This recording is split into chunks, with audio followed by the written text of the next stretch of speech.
আসসালামু আলাইকুম। যারা সৌদি আরব আছেন অনেকেই অনেকের কাজে খুঁজতেছেন কোথায় একটা কাজ পাবেন, কোথায় একটা কাজ পাবেন।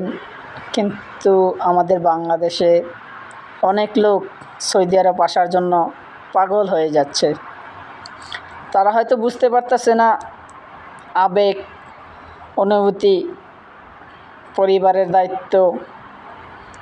এই জন্য হয়তো তারা ভাবতেছে যে হয়তো সৌদি আরব গেলে, কিন্তু আপনাদের কোনো দেশ নেই, কিন্তু বাংলাদেশে যাদের মাধ্যমে আপনি ভিসাটা নেবেন, এই ভিসা যে দিবে সেও জানবে না আপনার কফিলকে, আর সে কাছ থেকে ভিসা নিচ্ছে সেও জানবে না, আর আপনার কফিলের দেখা তো আপনি পাবেনই না।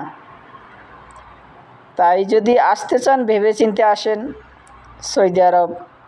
আমার মতো আমি নাই বলবো, সৌদি আরবে খুবই কষ্ট।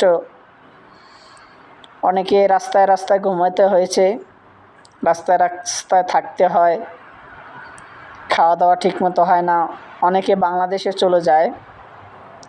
সৌদি আরবে যদি আপনাদের কারো আত্মীয় স্বজন থাকে তাদেরকে মন খুলে জিজ্ঞেস করবেন। অনেকে হয়তো শরমের কারণে বলে না যে সৌদি আরবের বর্তমান কী পরিস্থিতি।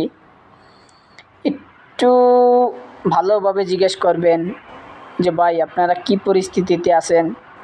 যারা কাজ আছে আলহামদুলিল্লাহ ভালো আছে, অনেকে কাজ করতেছে অবৈধভাবে, অনেকের ভিসা নাই, এক্সপায়ার ইকামা নাই,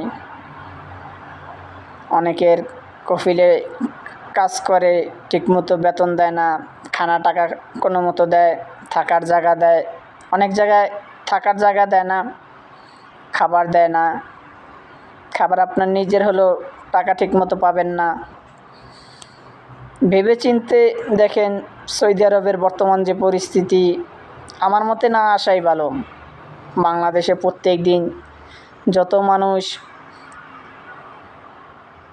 ফিঙ্গার দিতে যায় যমুনা ফিউচার পার্কে, তারা তো আনন্দে আছে যে কবে যাব বিদেশ, কবে টাকা পাবো, ফ্যামিলির মুখে হাসি ফোটাবো। তবে ভাই যারাই আসতে চান, যদি কোনোভাবে সরকারের মাধ্যমে আসতে পারেন তাহলে ভালো হতো। নিজস্ব নিকটবর্তী আত্মীয় স্বজন ছাড়া না আসা ভালো। কোনো কারো মাধ্যমে সৌদি আরব আসেন না। সৌদি আরব যদি আসেন না খেয়ে থাকতে হবে লাজিম। আপনারা যদি আসেন আপনাদের কাজের গ্যারান্টি কেউ দিবে না, না খেয়ে থাকতে হবে। আপনার কফিলের ঠিকানা আপনি নিজেও জানবেন না, যে আপনাকে ভিসা কিনা দিব বাংলাদেশ থেকে ও জানবে না তার কফিলকে। 3 মাসের ইকামা দেবে, 3 মাস পর আপনি অবৈধ। যাই করেন ভাই আপনারা ভেবে চিনতে সৌদি আরব এসেন। সৌদি আরবের পরিস্থিতি খুবই খারাপ। অনেকে না খেয়ে থাকে, অনেকে রাস্তায় রাস্তায় ঘোরে। এই তো কিছুদিন আগে আমাদের দোকানে একটা ছেলে এই রাস্তায় শুয়ে আছে, রাস্তায় শুয়েছিল।